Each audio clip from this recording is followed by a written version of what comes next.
For all of us some of the time, and for some of us all of the time, work is an unhappy part of our lives.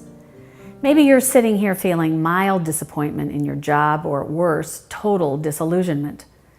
Bad things happen to all of us at work, and when they do, they puncture our idealism, sap our energy, and can make just getting up to go to work on yet another Monday feel like the hardest thing we've ever done.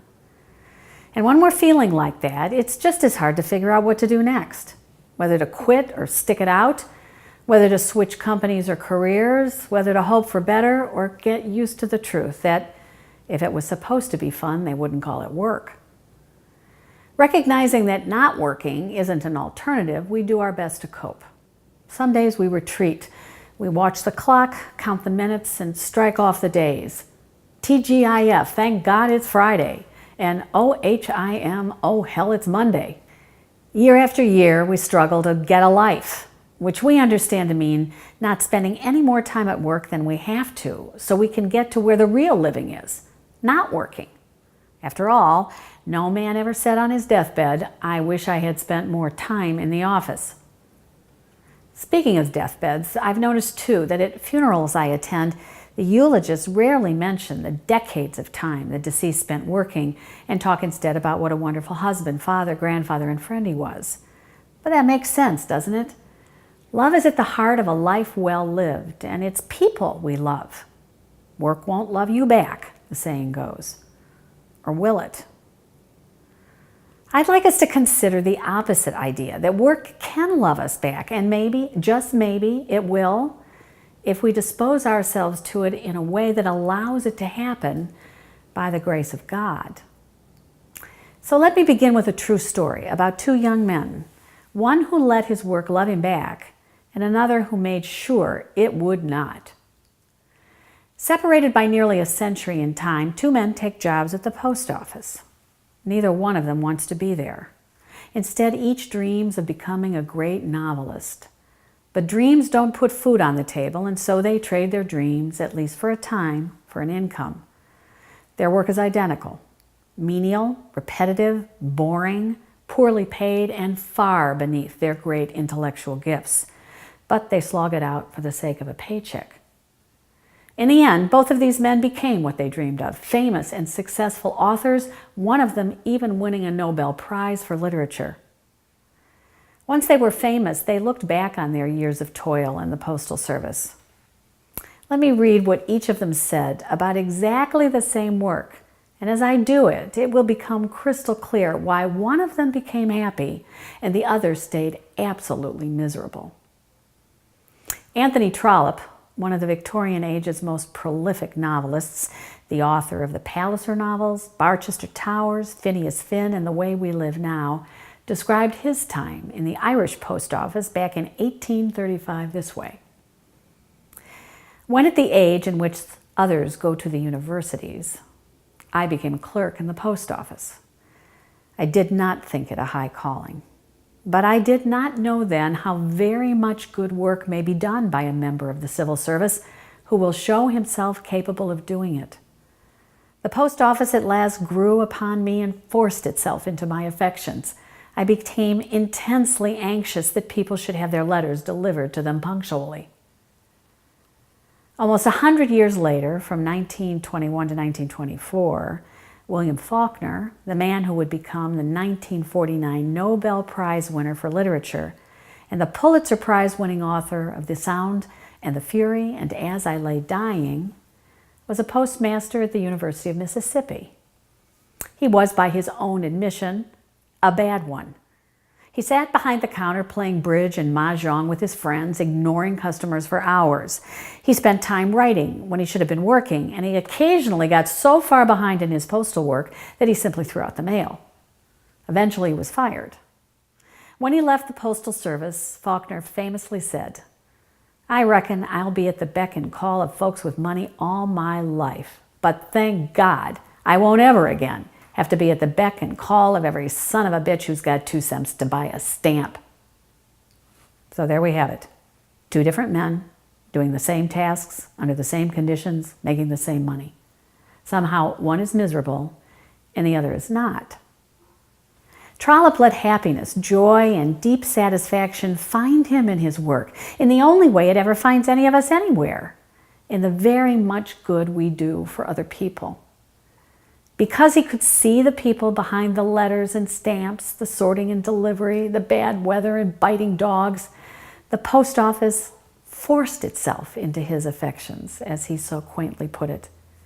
He found joy in his low calling, something he never expected was possible because he stayed focused on the high calling, in his case, making sure his community got its letters on time. Obviously, Faulkner couldn't have cared less about the happiness of anyone but himself. Totally self-absorbed, the customers he was meant to serve were nothing more than irritating SOBs who expected they could interrupt his life for the price of a stamp. So, is it as simple as that? Can it be true that if we focus ourselves on our service to other people and less on the bells and whistles of our jobs, joy will find us, no matter what? Can it be that by failing to focus on our neighbors at work, we are throwing away the possibility of enduring joy with both hands? Yes, it is. And we've all read why scores of times in John 15. I am the vine. You are the branches. Remain in my love. If you keep my commandments, you will remain in my love.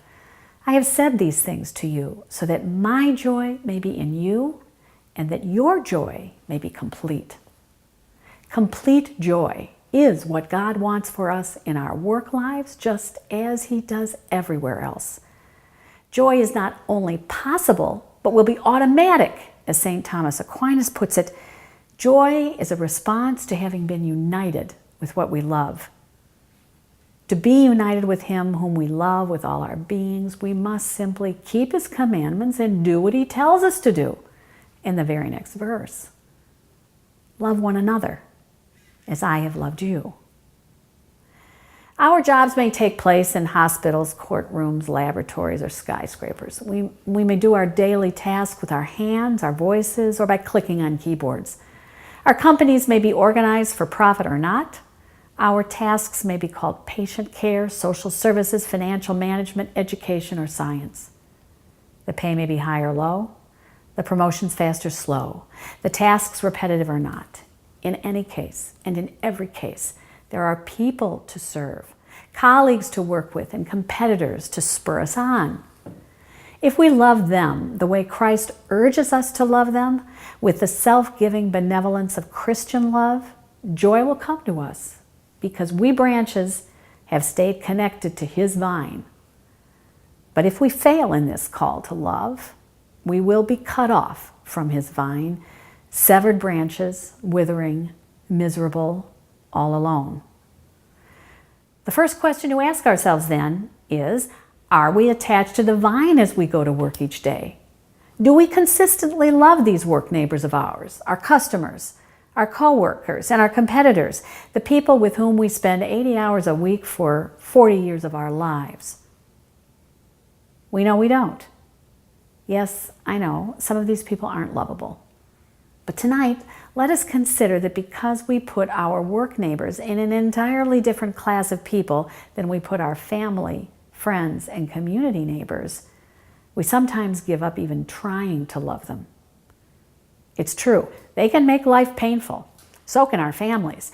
But with our families, we know we have to keep trying, forgiving 70 times 7.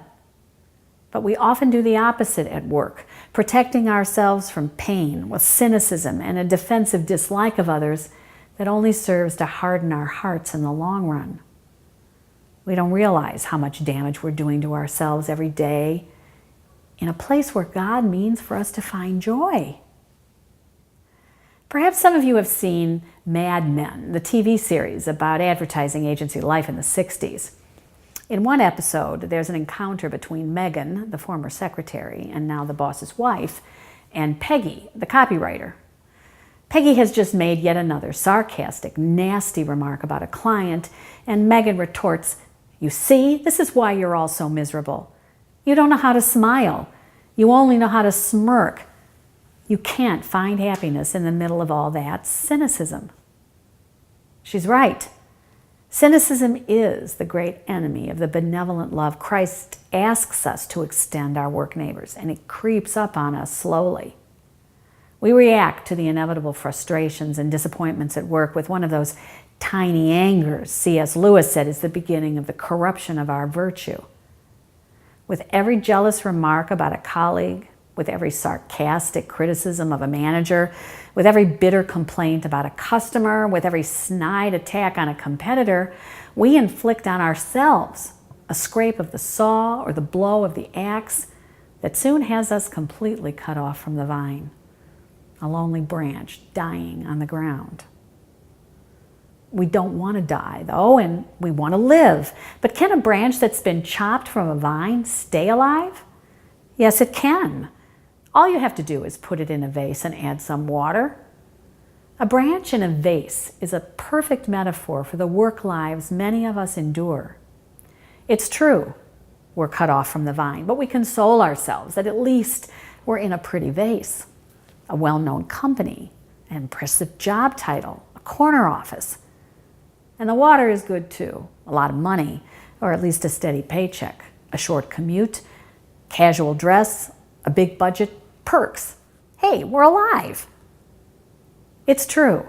A branch cut from a cherry tree at blossom time will bloom and soon leaf out, but it will never do what it was meant to do. That is, bear fruit, a cherry. It can't. It's not possible. It's been cut from the nourishment of the tree. For us too, life in a vase can be pleasant enough, but it will never be fully fruitful, fulfilling our God-given potential to unite ourselves to others in love, experiencing joy in return. Instead, our self-absorption chokes off the love that should be flowing through us to others, leaving us and all those we touch in our work fruitless. Yes, we exist day after day in our pretty vases, but still ache for something we can't quite name and yearn for something we don't have. We grope for happiness. We think the next pay raise will do it, or the next promotion. Maybe a faster growing company, a shorter work week, a reduced travel schedule, an international posting, a job in a noble not-for-profit, or at least a corporation that offers free lunches and daycare. But they cannot satisfy. They are just newer, prettier vases, or a change of stale water. It's sad, isn't it? We look for happiness in all the wrong places, in things, not in people. But God has not left us alone without hope. Pull that branch from the dark interior of its watery dwelling, and you'll see something extraordinary growing along its cut edge. Roots. Every severed branch still wants to be part of a vine. In the same way, God has planted in each of us the latent desire to be reunited to Him, no matter how fully severed we have let ourselves become. And so the solution is obvious. We have to get ourselves grafted back on His vine. But how? The remedy is easy and ready to hand. It is nothing more than simple gratitude. Admitting how much we owe our workplace neighbors, our customers, our colleagues, and even our competitors will soften our hearts in humility and open us to the fruits of the Holy Spirit, the first of which, as you know, is love, and the second, joy. Gratitude. Easily said and surprisingly easily done. At first, though, we may have to make a conscious effort to be grateful and apply gratitude the way a gardener uses grafting tape to hold a cut branch on a vine until the wound heals and the two become one. For the rest of this reflection, let's look at some specific ways to apply the grafting tape of gratitude to get ourselves back on His vine in the workaday world. Let's start with the easiest work neighbors first, the people we serve, our customers, clients, patients, subscribers, guests, passengers, or whatever we call them. It goes without saying that we owe these people a huge debt of gratitude because they are the ones who make it possible for our talents and skills to be manifest in the world, not to mention to earn a living. This point is so obvious that it's easy to forget in the day-to-day grind of work, and so we have to consciously and actively make an effort to keep it top of mind. Some people do this in formal ways. In the old days at Hewlett-Packard, the technology company, for example, each new employee heard the story of the Disney Sound Studios sound engineer working on Fantasia, who bought a prototype product from two young engineers working out of a garage in Palo Alto, and so gave birth to the Hewlett-Packard Company. Down through the decades, everyone learned to be grateful for the customer who was the ancestor of it all. But gratitude for customers has to be kept alive in small ways, too. Back in 1980, when I was 24, I took my first full-time job at Leo Burnett, the advertising agency. It was in the days before direct deposit, so every 2 weeks we each got a hard copy paycheck. I'll never forget that at the top of that paycheck were printed the words, "Brought to you by our good clients," to remind us who we were really working for. From the day that Leo Burnett founded his agency in 1935, clients were the center of everything. And while he was alive, Burnett made sure that serving them was the reason every employee came to work every day. So, for example, in his era, writers and art directors weren't allowed to enter their work into industry award shows like employees at other agencies. Leo reasoned that because those awards were judged by agency peers, not by clients, an award show would only distract employees from the proper focus of their work, the success of the client's business. With careful nurturing, that ethos stayed alive long after he was dead. In subtle and not so subtle ways, all the experienced employees at Leo Burnett made sure that we newbies absorbed the culture of gratitude. Now, if you know anything about advertising agencies, you know that like many creative people, advertising people work in an emotionally intense environment. Their work is an artistic expression of themselves, and so they identify with it in ways that other kinds of workers do not. For that reason, when an artist offers her work for acceptance or rejection by her clients, it's her own self-worth she is offering up to acceptance or rejection too. Rejection hurts, especially after you've stayed up 3 nights in a row, going home only to shower and change your clothes, to offer your client your very best work, only to hear him say, "I don't like it." That happened to me and the team of people I was working with. And because the rejection was so fast and the disappointment so stinging, I remember salving myself with a strong dose of resentment and thinking, well, then, if you don't like our work, then I don't like you either. Childish, right? But remember, I was only 24. After the meeting, we all got in a cab and went back to the office. My boss came into my cubicle and asked, how did the meeting go? And being back among my own kind with someone who would surely be on my side, I started to whine. That's so-and-so client. Do I remind you a little of William Faulkner? But before I could get those 5 words out of my mouth, my boss firmly but gently said, stop. We don't talk that way about our good clients within the 4 walls of Leo Burnett. These are the people who pay our rent, buy our food, send us on vacation, and pay for our kids to go to school. If you want to go down to the bar and blow off steam, do it, but not in here. Not where I can hear you, and not where other people can hear you. Here was a woman who was watching me take out my axe and with words of ingratitude get ready to sever myself from the connection of service to my client, which was the only reason I had a job at all.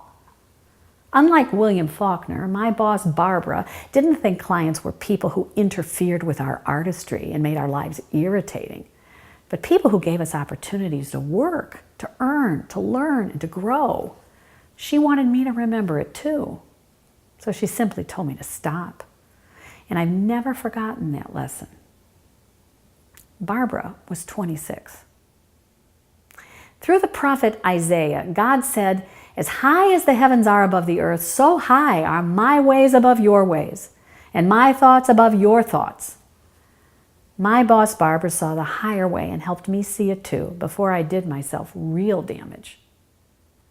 Over the years, it has become crystal clear to me that because my students have asked me hard questions in the classroom and forced me to think through what I was trying to teach, I've developed better teaching skills. Over the years, my clients have given me the chance to do work I didn't know how to do, And by struggling through, they let me acquire new knowledge that would benefit other clients down the road. You being here tonight gives me the motivation to get my thinking clear and my ideas down on paper. The people you serve have given you similar chances to grow, to learn, and to express yourself, even when they don't make it easy. So how can any of us be anything but forever grateful? And now let me turn to a slightly more challenging type of work neighbor, the people we work with and for, our colleagues. No doubt about it, we've all made some of the best friends of our lives at work and met people we wouldn't wish on our worst enemy. But like them or not, these people are absolutely essential to our organizations and to our success as individuals. We've all had the experience of trying to cope when a critical person is out sick or a function shuts down, especially when it's payroll or IT. Just as when we break our little toe, we suddenly realize how much we needed all 5 of them to walk smoothly after all. People in the movie business have absorbed this lesson very well. That's why at the end of every film, the list of credits goes on and includes everyone, even the chauffeurs, caterers, and accountants. It's not as though each person demands his or her place on the scroll with an urgent, "Pay attention to me." But each is there because every member of the cast and crew wants their collective contribution acknowledged. They know how critical each of them is to the quality of the final product, whether or not they appear on the silver screen. Keanu Reeves, the star of the Matrix trilogy, made quite a dramatic gesture a few years ago to acknowledge his crew. He took $80 million of his own earnings and distributed it to the special effects team and costume designers who worked with him on those films because he thought they were the ones who really deserved the credit for his success. But fundamentally, gratitude is an attitude, and it doesn't necessarily require a tangible reward. Albert Hubbard, who founded the Roycroft community of craft workers and artists in 1895, put it in a way I especially like. Each worker, even the most humble, calls it our shop.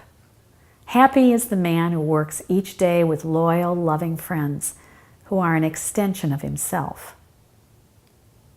We need look no further than the book of Exodus for a story of 2 such loyal, loving friends who played an essential part in salvation history. So Joshua did as Moses told him. He engaged Amalek in battle after Moses had climbed to the top of the hill with Aaron and Hur. As long as Moses kept his hands raised up, Israel had the better of the fight. But when he let his hands rest, Amalek had the better of the fight. Moses' hands, however, grew tired, and so they put a rock in place for him to sit on. Meanwhile, Aaron and Hur supported his hands, one on one side and one on the other, so that his hands remained steady till sunset. And Joshua mowed down the Amalek and his people with the edge of the sword. We all know Moses and Aaron very well. They're among the headliners of the Old Testament. But Hur? He appears in this story and then disappears from the Bible forever. If Hur were in the movies, he'd be way down in the credits. But without Hur, the plan of salvation would not have taken this next step forward. We all work among similar extensions of ourselves, and if we can remember to think of them that way, our joy at work can't fail to grow. But how often I failed to do just that. If I could pick just one day in my entire career to live over, it would be the one day in 1990 when I was the general manager of the Chicago branch office of a San Francisco-based advertising agency. We just won the advertising equivalent of an Oscar for our work and received a statue to commemorate the achievement. The next day, as our creative director and I were sitting in his office looking at the statue, I had a bright idea. Now, because he was the head of the creative department, I suggested that he keep the statue in his office for a week, and then with his thanks, pass it along to someone who had helped make his work successful. Then she would keep it for a week and pass it along in gratitude to someone who had helped her, and so on. In the course of the year, everyone in the agency would have had the chance to enjoy the honor that award represented in his or her very own office. It's a nice idea, isn't it? But he looked at me and said, "No, the award is mine." But that's not the worst of it. The worst of it is what I did next, which is nothing, I'm ashamed to say. I didn't contradict him. I didn't try to persuade him. I just let it go and became an accessory to the sin of ingratitude, as St. Ignatius called it, while my co-worker detached himself from the vine. All work is harder and unhappier when it has to be accomplished by scores of severed branches scattered all over the ground. But when we stand up in gratitude and acknowledge the contributions of our colleagues, even giving credit away that we might justifiably keep for ourselves, we reattach ourselves to others. Gratitude quickly begets gratitude, and you'll see others follow your example. Wounds healing and cooperation increasing in surprising places. So tomorrow, thank a boss, a peer, or a subordinate for something he or she has done for you, and you'll help build a culture that lets joy enter the workplace. Finally, we come to the most challenging type of work neighbor of all, our competitors. The ones we're allowed to despise. They threaten our livelihoods, take market share that belongs to us, force us to lower prices or raise quality. In other words, they create all kinds of havoc in what would otherwise be a smooth-running business. If there is one group of people we would eradicate off the face of the earth if we could, it would be our competitors. I think that's why the most common metaphor authors of business books use to make their points is warfare. Marketing warfare, guerrilla marketing, positioning, the battle for the mind, and the leadership secrets of Attila the Hun. These books are so popular because they exploit the us versus them tendency of our human nature, and they entice us by promising to show us how to kill our competitors dead so that we're left with the customers all to ourselves. Little do we realize that by chopping at them, we're actually chopping at ourselves. We need our competitors. Whether it's a race to the moon, to map the human genome, to break the 4-minute mile, or to make personal computing accessible to all of us, competition pushes us to be better than we thought we could be. Sure, we want to win. We should. But there's a difference between doing it with an open heart, striving to be worthy to triumph over an honored competitor, and doing it with a hard heart, giving in to our aggressive tendency to want to kill off anyone in our way. In the business world I'm familiar with, we tend to dehumanize our competitors so severely that we lose any sense of fellowship with them in our common service to the world. In that sense, we business people could learn a thing or two from athletes. Despite the occasional example to the contrary, athletes recognize the fundamental fellowship of all competitors, although there can be only one victor in any athletic contest. They call it sportsmanship. I don't think we even have an equivalent word in business. For my money, no two competitors capture the ethos of sportsmanship better than John Landy and Roger Bannister at the 1954 British Empire and Commonwealth Games, where Bannister broke the 4-minute mile. After that victory in Vancouver, Roger Bannister talked about John Landy, saying, "He is the sort of runner I could never become, and for this I admire him. Before Vancouver, he achieved a record of solo mile races that I could never have equaled. At Vancouver, he had the courage to lead at the same speed in a closely competitive race. His boldness forced me to abandon my time schedule and lose myself quite completely in the struggle itself." In reply, John Landy said, "I tried to set a fast pace from the start.